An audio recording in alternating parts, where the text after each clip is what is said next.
Adik TV KPM. Okay. Oh, what's this on the table? Oh, it's a poem. The Passionate Shepherd to His Love by Christopher Marlowe. Come live with me and be my love, and we will all the pleasures prove, that valleys, groves, hills and fields, woods or steepy mountain hills. Huh? What does this actually mean? I don't understand. I know it's in English, but what is the poet trying to say? Maybe I could ask, what does this Hi, mean? Sean. Oh, hi, Puan A. You look troubled. Yes, I found this poem on the table, The Passionate poem. Shepherd to His Love. But I don't seem to understand what he's trying to say. Oh, no worries. This is a beautiful poem entitled The Passionate Shepherd to His Love, right? Yes. Okay, let's read to this poem together. Oh, all right. Let's do it. Let's do it.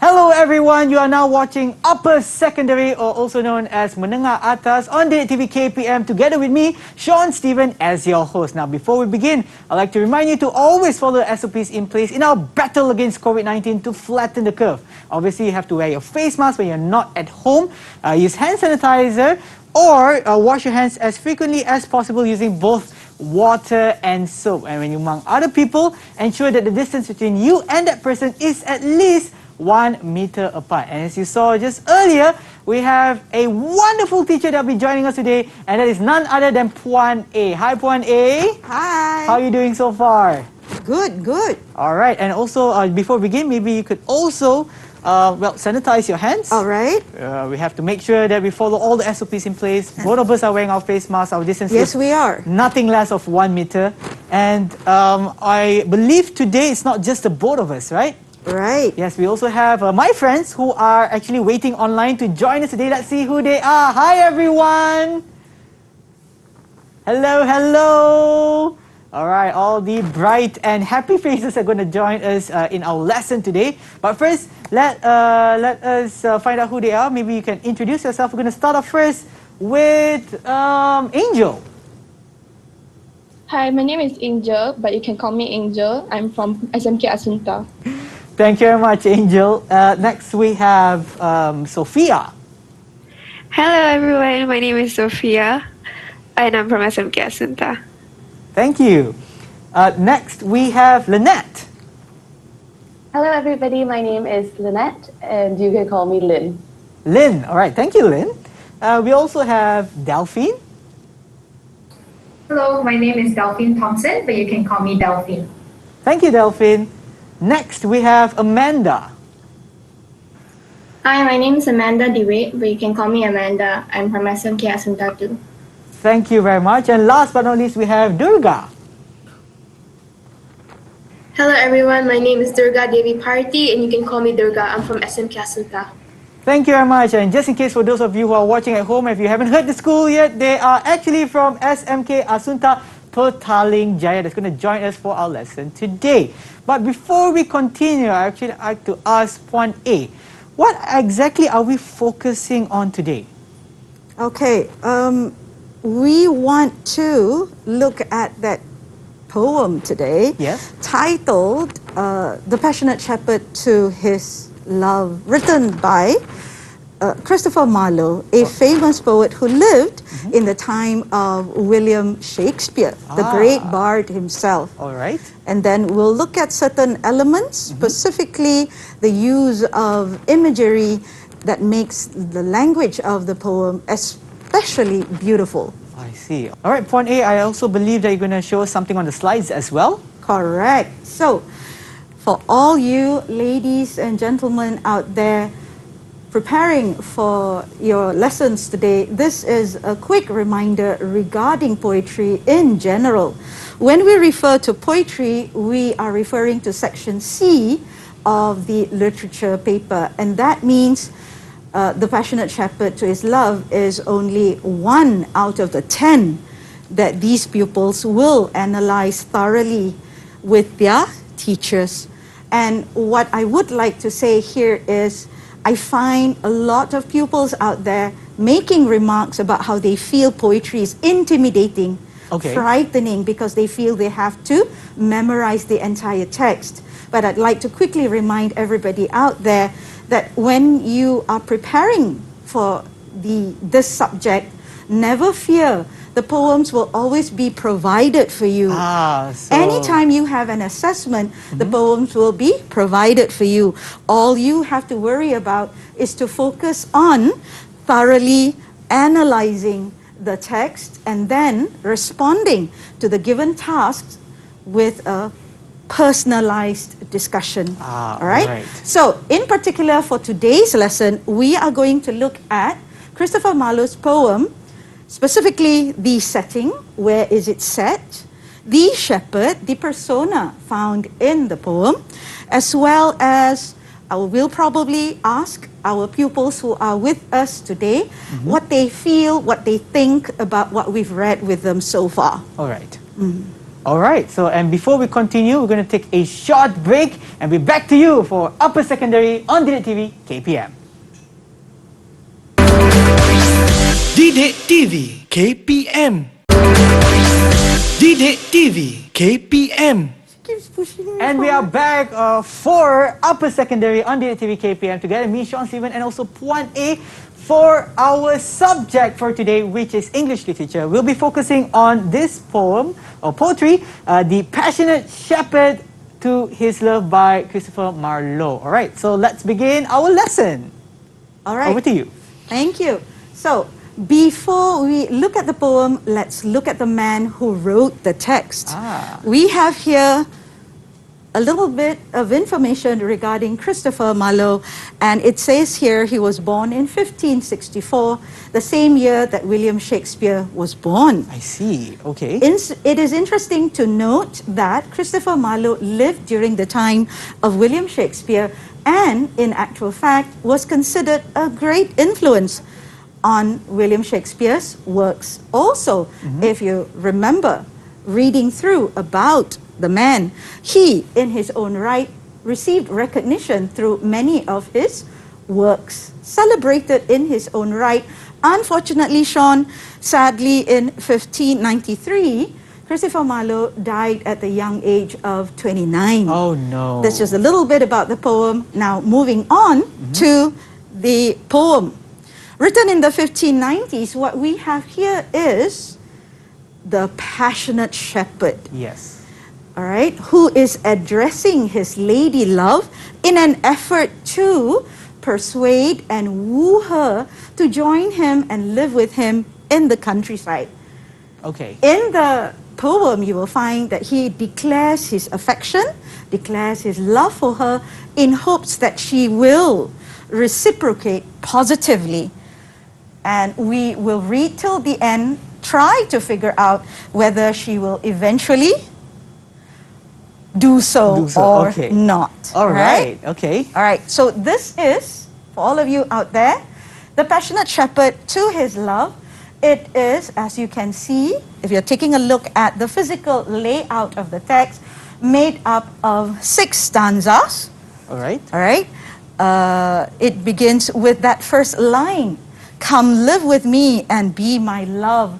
If you take a quick look, you will realize that it is a line that in actual fact is repeated more than once in this text. So it suggests to all of us that the shepherd was truly intent on, number 1, declaring his love, and number 2, persuading the lady love to join him. All right? right. So the passionate shepherd to his love, as you can see, is made up of 6 stanzas. It is considered a love poem following the pastoral lyric tradition, and we will get to that in a moment. All right. What is a pastoral poem? You can see that the poem itself overall has a rhyme scheme of AABB, a total number of 24 lines. Okay. You can also see that overall, as you read the poem out loud, there is relatively a relaxed and playful tone. Okay. Right? So, some of you out there might be wondering, what did Puan A just say? Seems like she mentioned a pastoral poem. Yes, what's that right? exactly? A pastoral poem would have these elements. What's recognized as a pastoral poem written during that time would be a poem that has the shepherd as its main character or persona. Okay. Many descriptions of nature, a lot of music and dance, a lot of happy and sincere emotions. Pretty much a feel-good poem. Okay. Right? A feel-good poem with the shepherd as the persona.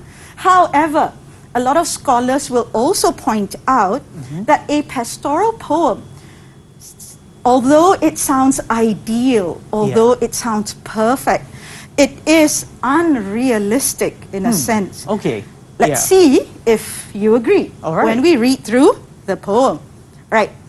Here we have, ladies and gentlemen, the first 3 stanzas of the poem. Now, you have their poems 1 and 2, and what I'm hoping to do is to get one of the pupils there to help me read out, recite the first 2 stanzas, and answer some of my questions. Would that be all right? Lynette, would you do me a favor and read out stanzas 1 and 2? Okay. Come live with me and be my love, and we will all the pleasures prove, that hills and valleys, days and fields, and all the craggy mountain yields. There we will sit upon the rocks, and see the shepherds feed their flocks, by shallow rivers to whose falls melodious birds sing margin. All right, thank you. Yeah. Wow. All right. Okay, yeah, she said it. All Thank you right. so much. Yes. Upon reciting that poem, I'm sure some of you will be able to answer my question. Where does this passionate shepherd live? Can Delphine maybe answer? Where does the passionate shepherd live? I would say somewhere in the countryside. Okay, because, when you say countryside, where is the textual evidence? How did you get to that answer? well, we see words like hills and valleys, dales and fields, and the craggy mountains. So that would indicate that it's definitely not in the city, but more of the countryside. Very good. Now, next question. As we move on to the second stanza, maybe you find other examples of setting to show to us this is where he lives. We have shallow rivers, We have shallow rivers. and we can see shepherds feeding their flocks as well. Very good. Now, I would like to ask Delphine, since if you don't know, she's a beautiful singer. Oh, Right, okay, very okay. talented. Yeah. Now, did you notice that in stanza 2, you also have auditory imagery, sound imagery? What sounds good here in stanza 2? We have melodious birds singing. Melodious birds singing, madrigals, right? I'm sure some of you will be asking, what in the world is a madrigal? Very good question. Right? indeed. And a Yes. madrigal, in actual fact, is a vocal performance unaccompanied by instruments. Ah, okay. Something So like, you have there yeah. Delphine's answer, not only the visual imagery, but the auditory imagery or sound imagery that indicates to us this is where the shepherd lives. This is the countryside where he lives, and these are the attractions of living in the countryside. Okay. All right. Now, you will notice there, setting has been conveyed using visual imagery. And that means imagery that pertains to our sense of sight. What can we visualize? Yeah. What can we imagine seeing? So the shepherd begins by saying, "Come, live with me and be my love. And these are all awaiting you." The Okay. countryside is gorgeous. Look at the scenery. Look at the landscape. And he says to his beloved, "We will sit upon the rocks and we will enjoy watching the shepherds feed their flocks." And the sound imagery also attractive. The gurgling water of the waterfalls, the birds singing. Now maybe the audience will be imagining sitting with the handsome shepherd on the rocks, Yes. living with him in the countryside. Now, let's take a look at stanza 3, moving on. "And I will make thee beds of roses with 1,000 fragrant posies, a cap of flowers and a kirtle embroidered all with leaves of myrtle." I wonder if I could ask again about the imagery found in this stanza. Maybe Sophia, Arisa. The imagery found in the stanza is visual and sound imagery. Sound and visual imagery. Could you give me examples where you found the textual evidence? For the visual imagery, I would say sit upon the rocks and see the shepherds feed their flocks. All right, then now And we'll for- move on to stanza 3. With And the for posies. stanza 3, Uh-huh. for the visual and smell imagery, I would say the bed of roses and the fragrant posies. Right. Some of you may be wondering when Sophia Arisa mentioned the posies, and I have a posy right here. A posy is a small bouquet of flowers. Okay. And so the shepherd says in this stanza, "I will make thee beds of roses, Wow. and I will give you 1,000 fragrant posies. Every day, I swear, I'll give you 1,000 of these." All right? Ooh, all And then right. what can happen is you can wear a cap of flowers, all right? Even wear a kirtle embroidered with leaves of myrtle. Okay, I think most of you would have already guessed or come to this conclusion. This really is a floral stanza. Oh, yes, There's it is. plenty of flowers that's being described here. All right? So, as Sophia mentioned earlier, the visual imagery there mentioned the beds of roses, and then the posies, these bouquets of flowers, and then the cap of flowers, also with the kirtle worn. I'm sure some of you are wondering, what is a kirtle? And a kirtle, back in those days, is your outer petticoat or gown. Okay. All right? Yeah. So you would have that outer petticoat or gown also with flowers and leaves wow. of myrtle. Yes. Why did you say wow? Because there's just an overload of flowers everywhere. Not There's a only on the load, outside, but also like the yes, outer correct. petticoat. So that's just an overload of flowers. I believe that he's promising towards his love. He is, as I'm sure you have noticed, in his efforts to confess his love for his lady friend. These are the flowers that I can give you every day. I think that's the association most men have. Yeah, I In believe nature, flowers symbolize love, and I will give you these every day. Quick question, maybe, to Durga. Quick question, if I could.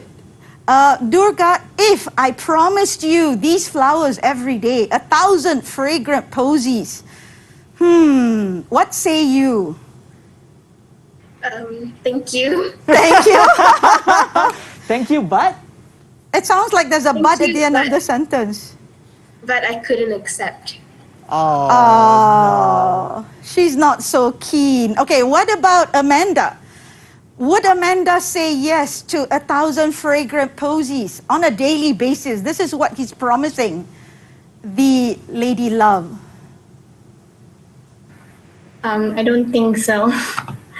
oh no. Oh no, could I ask why?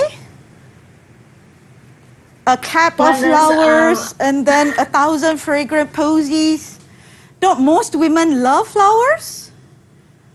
Well, I would want more than flowers. I see. okay, I okay. love that answer. Yeah. Because what will happen is later on, we will look at stanzas 4, 5, and 6. Yes. And we will see if Amanda likes the offer and the promises made by the shepherd. That's true, and I can't wait for that as well. We have just completed stanzas 1 to 3. Right after this, we're going to take a short break and we come back for stanzas 4 to 6. Don't go anywhere. This is Upper Secondary on Didik TV KPM.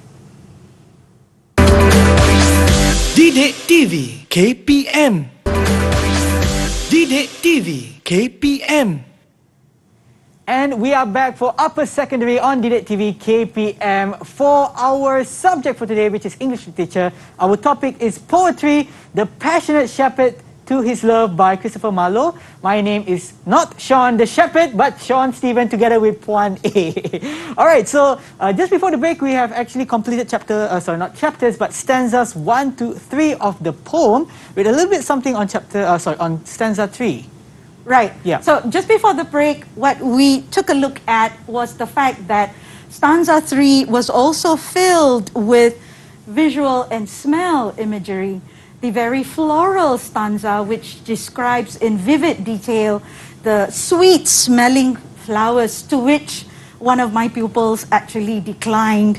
The offer was rejected, sadly. But moving on, we're going to look at stanzas 4 and 5, and let's see if the promises made by the shepherd, not Sean the shepherd, is going to attract the young ladies that I have here. All right? So we have here stanzas 4 and 5. A gown made of the finest wool, which from our pretty lambs we pull. Woolen gowns, yeah? Fair lined slippers for the cold with buckles of the purest gold. So he's promising her footwear I see. that has golden buckles. Wow. In stanza 5, a belt of straw and ivy buds with coral clasps and amber studs. And this perhaps could be the most expensive pledge or promise that the shepherd makes. Yeah. Thinking about it, it might be a belt of straw, but it is accessorized, studded with coral and amber. And in those days, considered very much valuable because they were precious stones. Yes. And he says at the end of stanza 5, and if these pleasures may thee move, if you feel these are attractive offers that I am promising, pledging to you, come live with me and be my love. The same line that Used at the first we stanza, encountered right? as we started reading this poem. So, maybe we could go back to Miss Amanda DeWitt. Maybe we could find some way of convincing Amanda. All right, Amanda, let's take a look at the gown of wool and the slippers with these buckles of purest gold. All right, he says, in this stanza, this is what I promise you. Do you think he can fulfill those promises? I don't think so, because it seems a little bit unrealistic. All right. Could you elaborate on why you feel this promise that he is making is unrealistic? Well, for starters, gold is pretty hard to find, so... That's an interesting opinion. He's a shepherd. Yes, with Unless shepherd he's wages, a rich right? shepherd. That's an interesting opinion. Yeah. All right. But what about the woolen gown? Do you think he would be able to get that made, for her? I think he could. All right. Okay, so we are sort of persuading Amanda over there. Yeah. Maybe we could ask Angel the next question about the slippers with buckles of gold and a belt of straw. Same question that I asked Amanda, I shall now ask you. Do you feel the shepherd will be able to fulfill those promises, Angel? No, Uh-oh. Oh no, why not? because it's at the countryside, Uh-huh. so I don't think he'll be able to find glass slip to make his. You mean you feel coral and amber cannot be found? Yeah, at the countryside. At the countryside. Oh, she's got a different opinion. She feels that probably you can find the straw and ivy. Yeah. Those are indicative of Mother Nature. Mm-hmm. But what about the coral clasps and amber studs? So, these ladies here with me seem to say, we are not convinced. Yes. But take a look, Angel, at the last two lines of stanza 5. Please, take a look at these last two lines. If these pleasures may thee move, has your heart been moved, Angel? Please say yes. Slightly. Oh, slightly. Okay. Okay. Oh, okay. Sean is delighted to hear that. All right, slightly. If these pleasures may thee move, come live with me and be my love. Will you say yes, Angel? No. Still not convinced. Still not convinced. It was one of them who said that flowers aren't enough, but now he is actually promising more than just flowers. Correct. So here is the essence of a pastoral poem. As you can see from stanza to stanza, you find that the promises made by the shepherd, Yeah. they progress from nature, what's around him, to what he says, I will provide for you. Yes. And I think the ladies are cautious. The pupils that I have today, they're being careful because they are feeling, really, can the shepherd truly provide all this? Because the promises the shepherd makes progressively become harder to achieve, harder to fulfill. I think some of you out there, as you watch this lesson and read through the poem, you probably feel the same way. If truly he is a shepherd by profession, would he truly be able to fulfill these promises that are made, all right, stanza by stanza? Now, moving on to the last stanza of the poem, and we are going to maybe ask Lynette, because I think I started with Lynette earlier. Miss Lynette Lopez, let's take a look at the last stanza, all right, where the persona declares to his beloved, the shepherd swains shall dance and sing for thy delight each May morning. He promises her that when the season comes, you will have no lack of entertainment. Wow. The other young shepherds will perform for you. Wonderful. All right, and he reiterates that same earlier idea. He says, if these delights thy mind may move, live with me and be my love. Lynette, would you like shepherds to perform for you? Please say Sure, yes. I'll take it. I'll take it. Great lengths to try and persuade me. So Finally. I think he thought about every aspect about my life, nature-wise, clothing-wise, even my feet. He's thought about. So, I'll give him the benefit there. I'll take it. Wonderful answer. She says this is such a caring shepherd. Yes. He's taken care of my clothes. He's taken care of my feet. Yeah. She likes to mention that the shepherd takes care of his lady love's feet. Yeah. Also, preparing entertainment for her.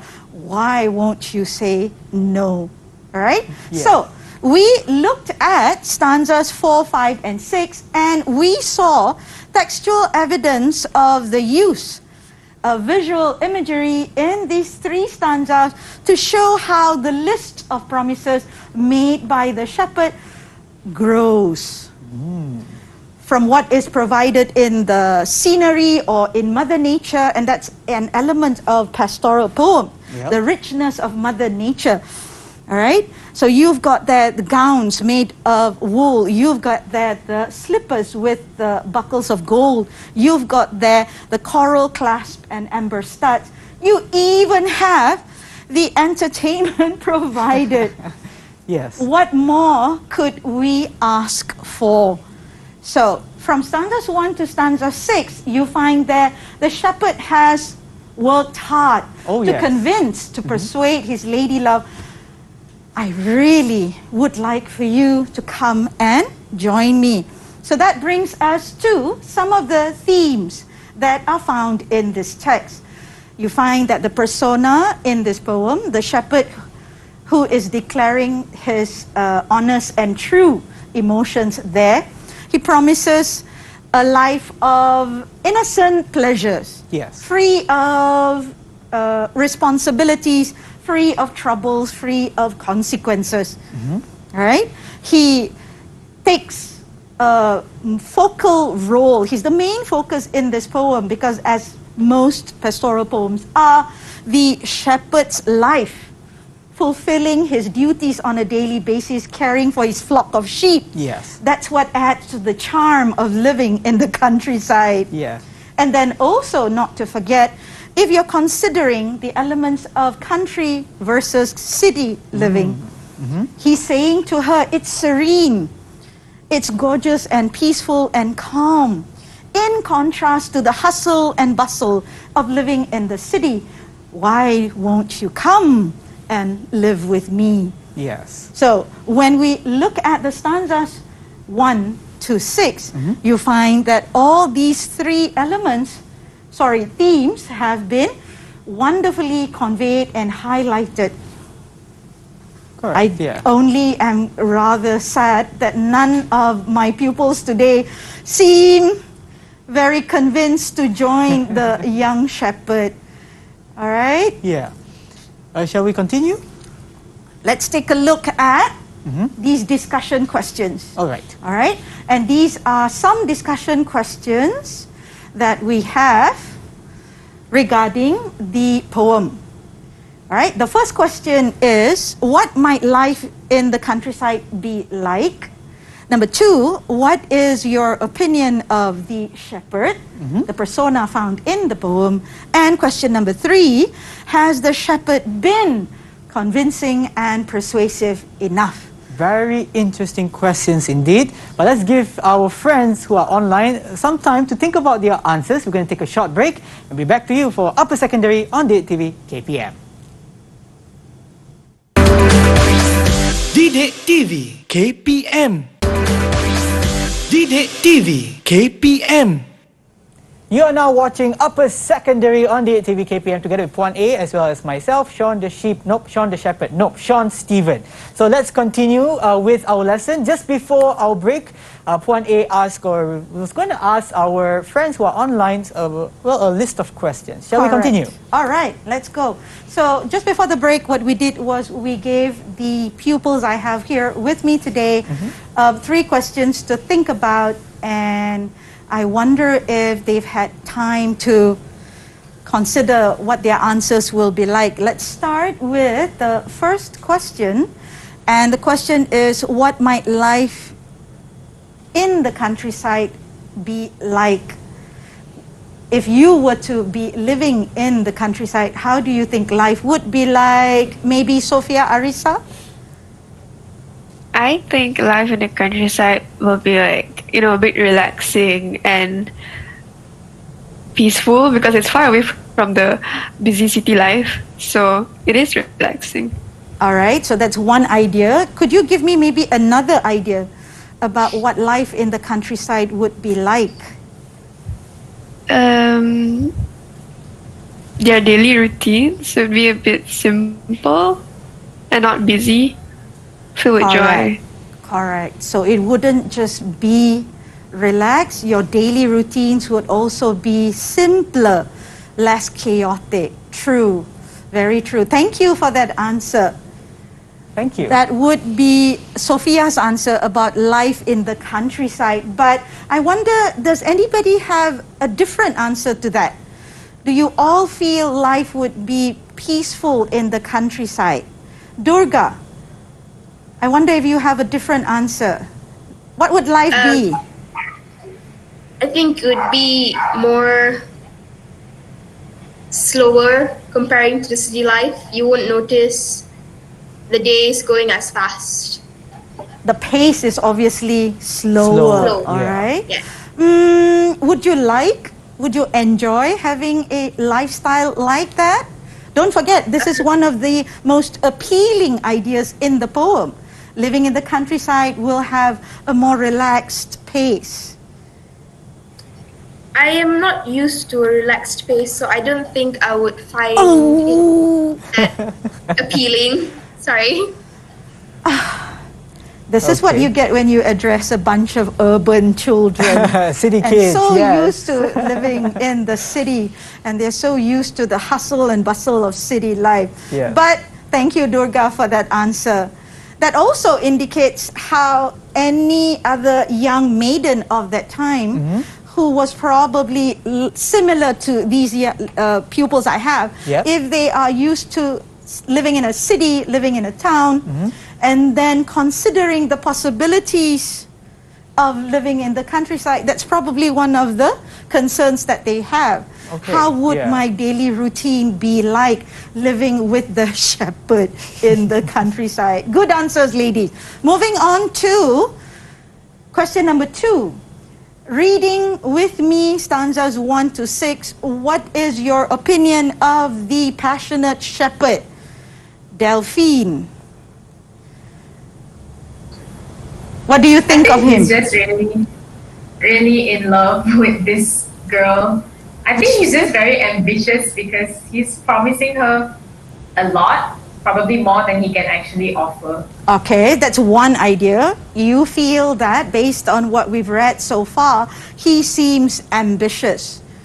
Right? Ambitious because he's mentioned quite a long list of promises that he swears he will fulfill. Could you give me perhaps another idea? What do you think of the shepherd? I would think he is very, I would say selfless. He's offering her so much, he probably won't have any left for himself, but that's just because he loves her that much. Oh! I was actually waiting for that answer because it seems that way. But wouldn't that mean that my 6 pupils would then be eager to join the shepherd in the countryside, knowing that he is so honest and pure, and giving so much of himself? I think the term would be head over heels for this particular girl. Right. He's head over heels, and I don't know, judging from the smiles, whether they are also responding in a similar fashion, right? Yeah. So according to Delphine, wonderful answer. Selfless shepherd who's promising a lot more than we assume he can give, but he's willing to do his best. I like that answer. Now, perhaps the biggest question of all from the 3 there, do we think that the shepherd has been convincing and persuasive enough in order to prove his affection for his beloved? Has he been persuasive enough? Angel, what do you think?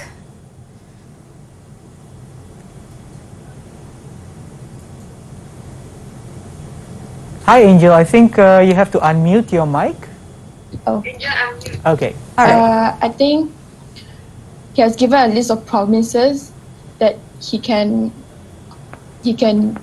give, but I think she's not persuaded. She's not entirely convinced. Yeah. Okay. Okay. All right, Angel, I'm going to make it a little bit more difficult for you.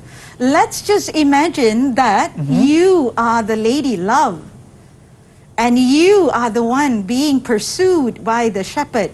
According to what you've said, you have not been convinced. Yeah. Now, what shall we tell the shepherd? What more do you want? Accept his proposal because I'm an independent woman and I'm ready to do things on my own.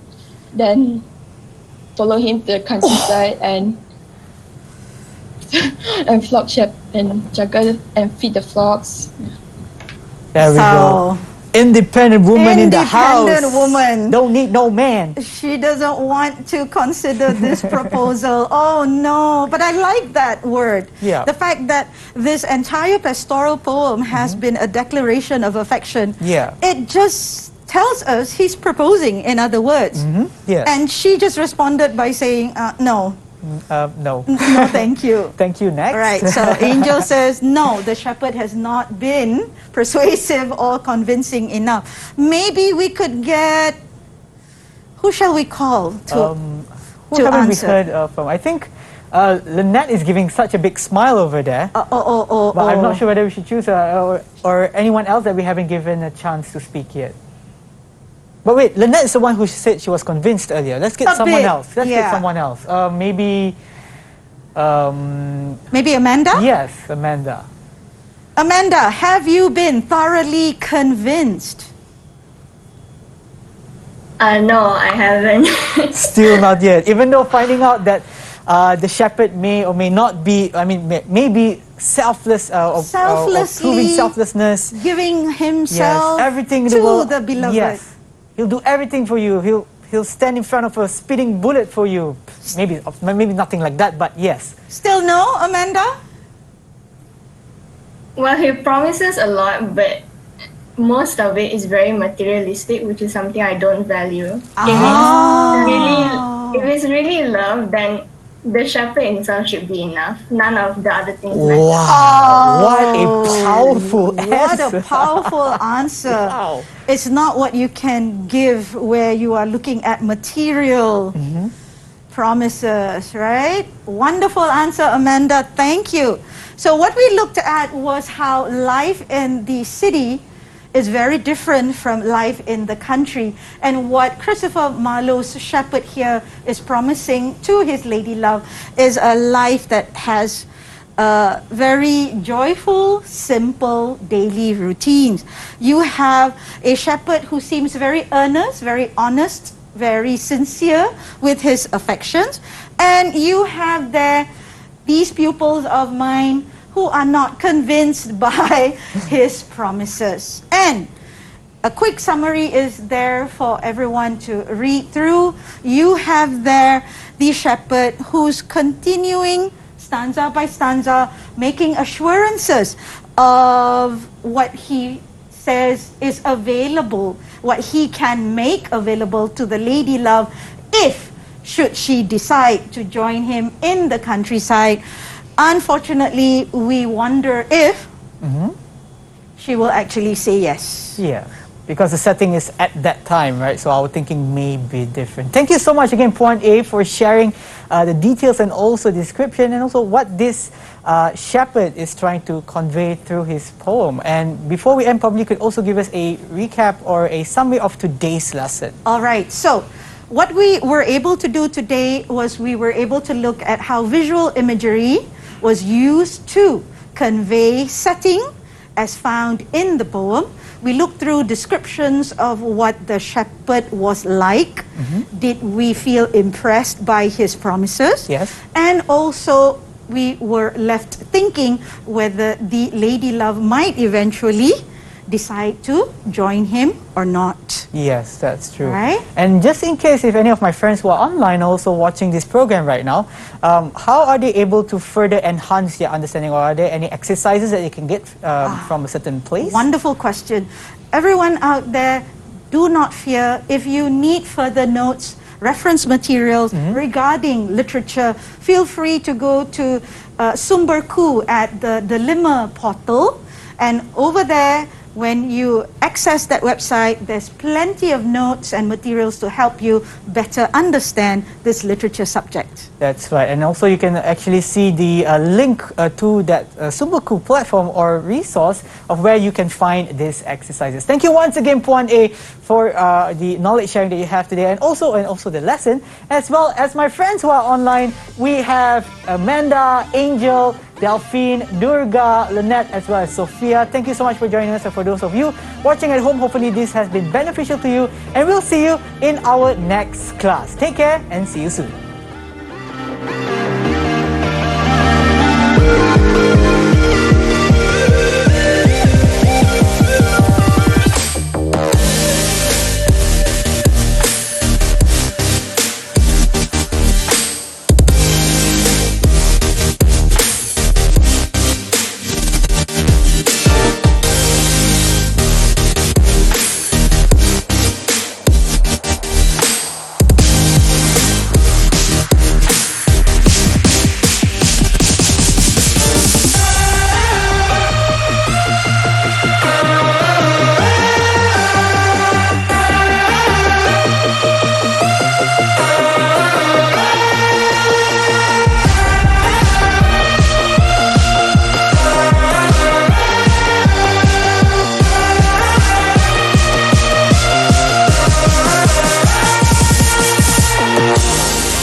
TV KPM.